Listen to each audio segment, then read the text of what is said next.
Hello hi friends, ఎలా ఉన్నారు అందరూ? ఐ హోప్ మీరు అందరూ బాగున్నారు అనుకుంటూ. సో ఫ్రెండ్స్, ఏంటి వీడియో అంటే కరేపాకు కారం పొడి. సో ఎలా ఏంటనేది చూడండి ఫ్రెండ్స్.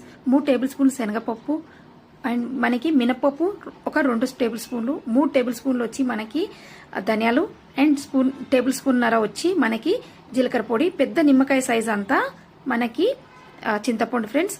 ఇదంతా దోరగా చిన్న మంట పైన వేపుకోవాలి అండ్ ఒక ప్లేట్లో తీసుకోవాలి. ఎండుమిర్చి వేసుకోవాలి, కాస్త ఆయిల్ వేసుకొని ఈ ఎండుమిర్చిని కూడా దోరగా వేయించుకోవాలి ఫ్రెండ్స్. అన్ని సన్న మంట పైన వేయించుకోవాలి. సో ఈ లాస్ట్ ఫైనల్గా వచ్చి మనకి కరివేపాకు కడిగేసి వాష్ చేసి ఎండిపోయిన తర్వాత మనం పొడి చేసుకోవాలి. ఒకవేళ ఎండిపోకున్నా పర్వాలేదు, వాటర్ అంతా స్ట్రెయిన్ అయిపోయి దిగిపోయిన తర్వాత తడి అనేది లేకున్నప్పుడు మీరు చేసుకోవచ్చు, పొడి వేపుకోవచ్చు. అండ్ ఇప్పుడు నేను చూసారు కదా, మిక్సీలో ఎండుమిర్చి వేసి ఉప్పు వేసి మిక్సీ కొట్టుకోవాలి. తర్వాత పప్పులు అన్ని వేపుకునేవన్నీ వేసేసి మిక్సీ కొట్టాలి. అండ్ లాస్ట్ అండ్ ఫైనల్ కొంచెం కరివేపాకు వేసి మిక్సీ కొట్టాలి ఫ్రెండ్స్. అండ్ ఎల్లిపాయ రెబ్బలు 3 రెబ్బలు వేసి కొట్టాలి ఫ్రెండ్స్. ఇది